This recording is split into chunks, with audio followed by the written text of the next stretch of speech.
तो आज मैं एक्सप्लेन करने वाला हूँ हाल ही में ZEE5 पे रिलीज हुई मनोज बाजपेयी की एक एक्शन थ्रिलर फिल्म भैया जी। पर वीडियो स्टार्ट करने से पहले आप लोगों से एक रिक्वेस्ट है कि वीडियो को लाइक भी करें, चैनल को भी सब्सक्राइब करें। तो मूवी की शुरुआत में हमें बिहार राज्य के एक शहर को दिखाया जाता है, जहाँ हम मूवी के मेन कैरेक्टर रामचरण त्रिपाठी को देखते हैं, जिसकी शादी की तैयारी हो रही थी और उसकी शादी मैथिली नाम के लड़की के साथ होती है, जो रामचरण से प्यार करती है। रामचरण का छोटा भाई है देवांत, जो अपने दोस्तों के साथ फिलहाल दिल्ली में है और वो वापस बिहार आ रहा है। वेदांत अपने बड़े भाई को चिढ़ाने की कोशिश करता है और वो अपनी भाभी से कहता है कि आप नेशनल शूटर हो और भैया आपके लायक नहीं है। ये सुनकर रामचरण गुस्सा हो गया था, लेकिन वेदांत तो बस मजाक कर रहा था। अगले सीन में हम अभिमन्यु नाम के आदमी को देखते हैं, जो अपने दोस्तों के साथ दारू पीते हुए गाड़ी चला रहा था। अभिमन्यु और उसके दोस्त स्टेशन की तरफ जा रहे थे, जहां वो अपने दोस्तों के साथ पराठे खाने के लिए जाता है। इधर वेदांत भी बिहार जाने के लिए रेलवे स्टेशन पहुंच गया था, लेकिन उसे फिर से उसके भाई रामचरण उसे फोन करके पूछते हैं कि तुमने ट्रेन पकड़ लिया क्या। लेकिन वेदांत कहता है कि अभी टाइम है और मैं अपने दोस्तों के साथ पराठे खाने के लिए आया हूँ। रामचरण अपने छोटे भाई से बहुत प्यार करता है और वेदांत रामचरण का सौतेला भाई है। इधर रामचरण के घर में हम देखते हैं कि शादी की पूरी तैयारी हो ही गई थी, क्योंकि अगले ही दिन उसके और मैथिली की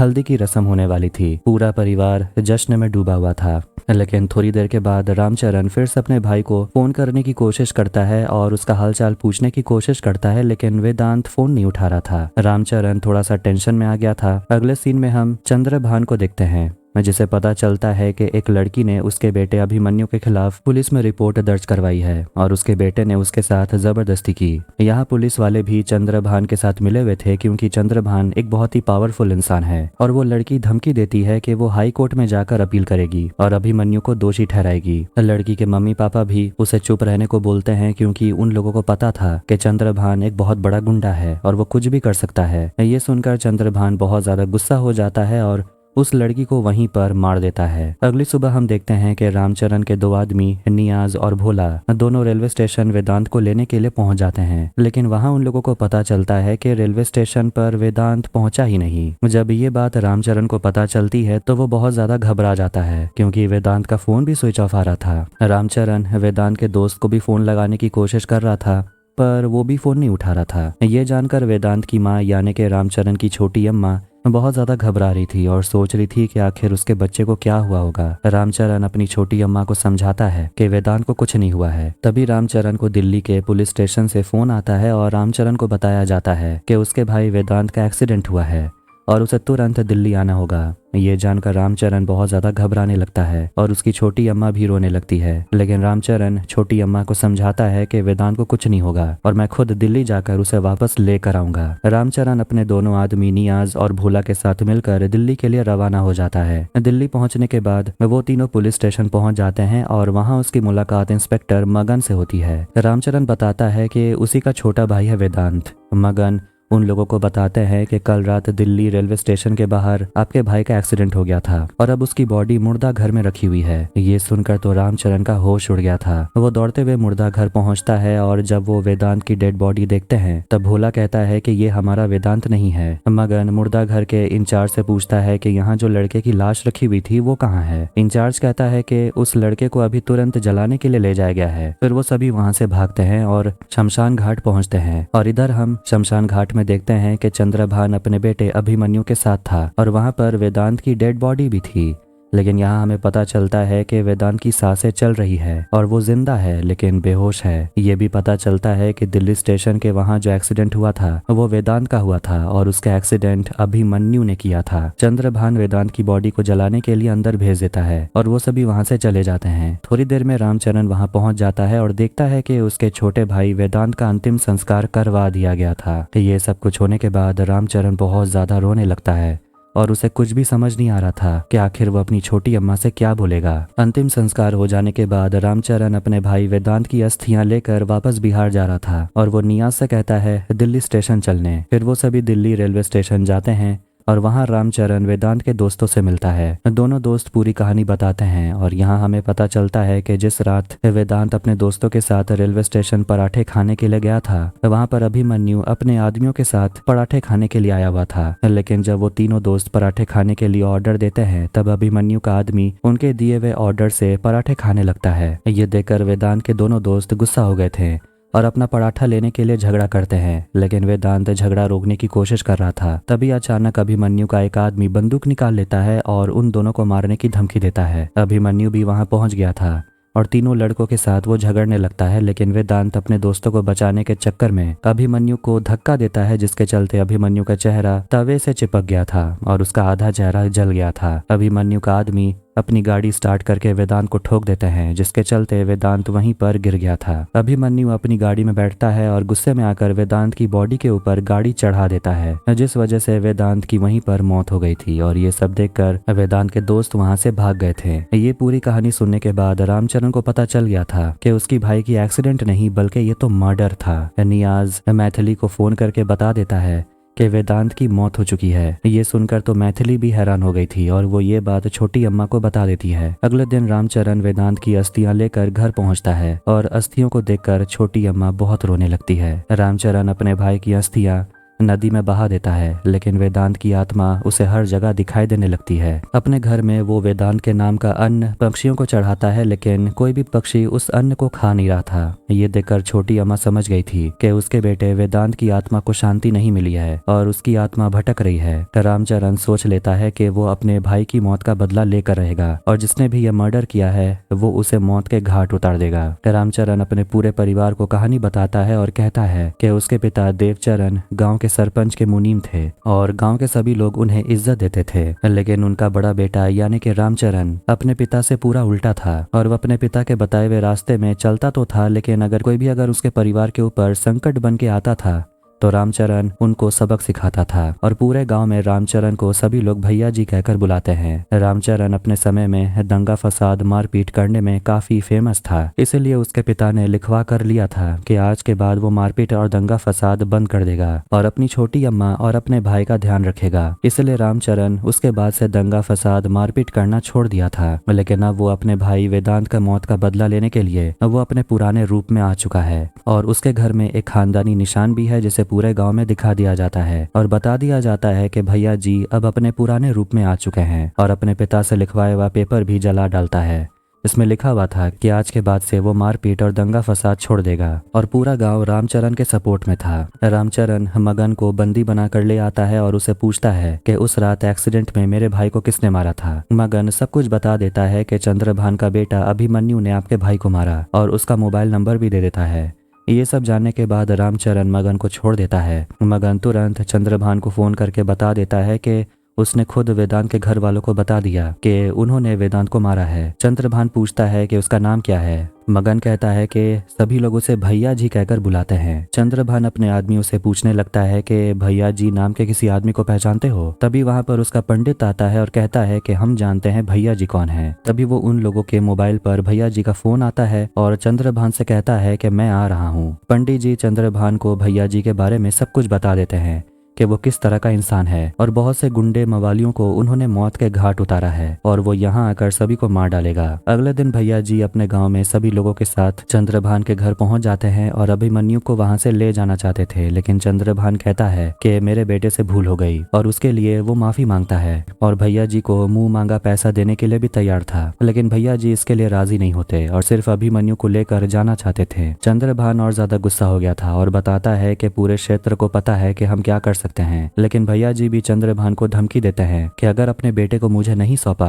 तो पूरे हवेली में मौत का तांडव होगा। और ये कहकर भैया जी अपने सारे आदमियों को लेकर वहां से चले जाते हैं। रामचरण के साथ और भी बुजुर्ग लोग थे जो वेदांत से बहुत प्यार करते थे और उसकी मौत का बदला लेना चाहते थे, लेकिन रामचरण उन सभी को वापस घर जाने को बोलते हैं क्योंकि उन लोगों की ऐसी हालत नहीं है कि वो लोग लड़ पाए। इसके बाद रामचरण से मिलने चंद्रभान के घर में काम करने वाला बावर्ची आता है और कहता है कि वह अभिमन्यु विदेश जाने की तैयारी कर रहा है। फिर वो सभी अभिमन्यु को मारने की प्लानिंग करते हैं।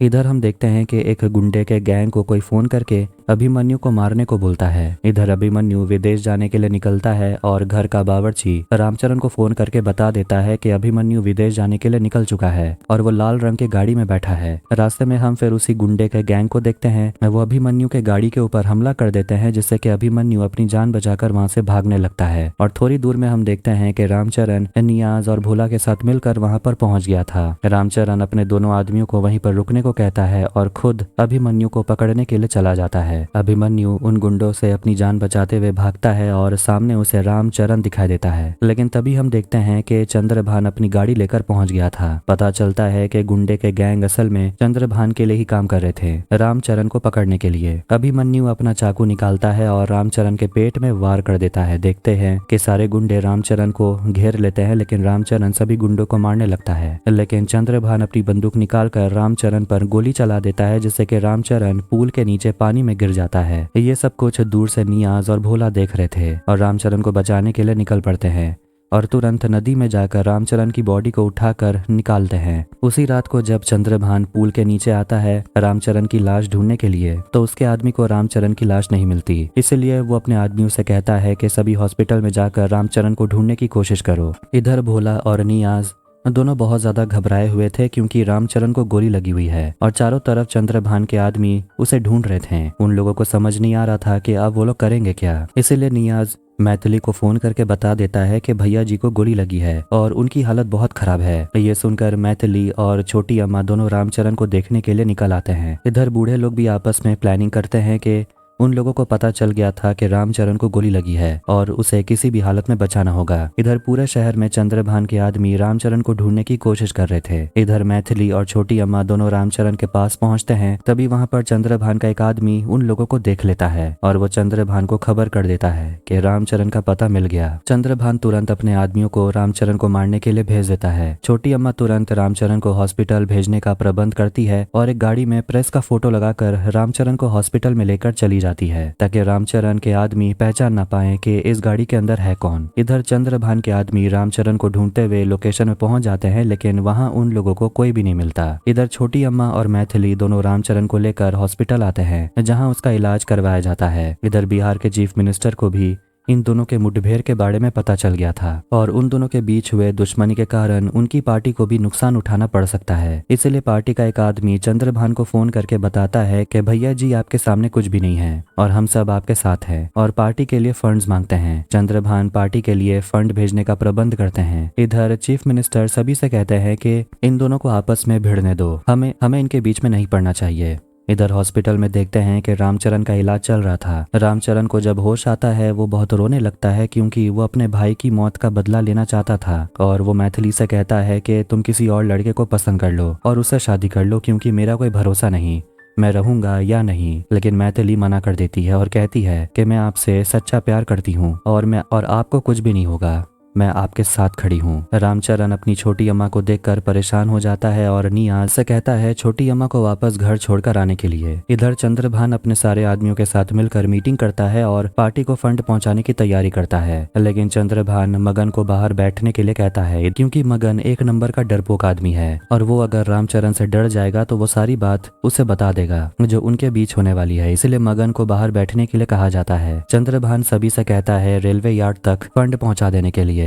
और वहां से पार्टी के सारे आदमी फंड को लेकर चले जाते हैं। इधर मैथिली रामचरण से कहती है कि यहाँ हॉस्पिटल में रुकने से खतरा भी हो सकता है, हमें कहीं दूर जाना होगा जहाँ हम दोनों शांति से रह पाएं। फिर मैथिली और भोला मिलकर रामचरण को लेकर एक ऐसी जगह चले जाते हैं जहाँ कोई भी नहीं आता जाता था और भोला रामचरण के लिए दवाई लेने के लिए चला जाता है। इधर पंडित को पता चल जाता है कि रामचरण कहाँ है और वो चंद्रभान को बता देता है कि रामचरण का पता चल गया। रात के समय चंद्रभान के आदमी बताए हुए लोकेशन तक पहुंचते हैं और वहां रामचरण को ढूंढने की कोशिश कर रहे थे। मैथिली सभी को देख लेती है और अपनी बंदूक निकालकर एक एक को मारने लगती है, लेकिन एक गुंडा मैथिली के ऊपर हमला कर देता है और उसे जान से मारने ही वाला था कि तभी वहां रामचरण पहुंच जाता है और अपने भाले से उस गुंडे को मार देता है। रामचरण पूरी तरह से ठीक हो चुका था और अगले दिन मगन रामचरण से मिलने के लिए आता है और रामचरण के साइड आ गया था क्योंकि उसे पता चल गया था कि चंद्रभान अब मगन के ऊपर भरोसा नहीं करता।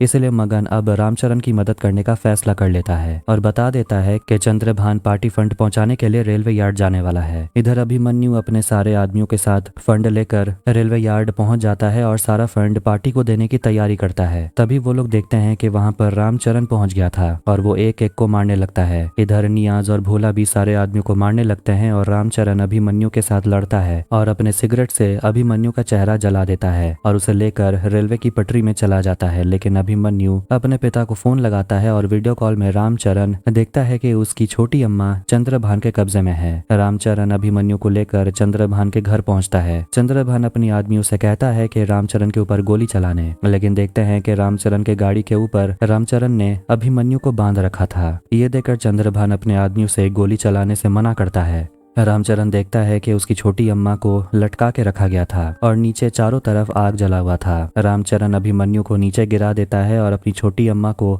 आग से जलने से बचा लेता है। दोनों अपनी जान बचाकर वहां से भागते हैं और छोटी अम्मा रोने लगती है कि तुमने मुझे क्यों बचाया, वेदांत अब इस दुनिया में नहीं है और मैं भी इस दुनिया में रहकर क्या करूंगी। चंद्रभान वहां पर आकर बताता है कि मैंने वेदांत को जिंदा जलाया था। ये सुनकर छोटी अम्मा बहुत ज्यादा गुस्से में आ जाती है और रामचरण से कहती है कि मुझे मेरे बेटे का बदला चाहिए। चंद्रभान का एक आदमी बंदूक लेकर रामचरण को मारने के लिए आता है। तभी हम देखते हैं कि मैथिली वहां पर पहुंच जाती है और अपनी बंदूक से सभी को निशाना लगाकर गोली मारने लगती है। फिर वहां पर बूढ़े लोग भी आ जाते हैं जो छोटी अम्मा को लेकर वहां से भाग निकलते हैं, लेकिन एक बूढ़ा आदमी रामचरण को अपना हाथ दिखाकर वहां से चला जाता है। रामचरण हवेली के अंदर पहुंचता है और वहां उसे एक हाथ का निशान दिखाई देता है। वो हाथ का निशान देखकर समझ जाता है कि वहीं पर बंदूक रखी हुई है और यही चीज वो बूढ़ा आदमी रामचरण को अपने हाथ दिखाकर इशारे में बता रहा था। रामचरण बंदूक निकालकर सभी के ऊपर हमला करता है और जैसे ही वो हवेली के अंदर पहुंचता है वहां पर उसे हाथ का निशान दिखाई देता है और वहां पर उसे बंदूक मिलता है, जिससे कि वो सभी को मारने लगता है। इधर मैथिली भी सभी गुंडों से लड़ रही थी।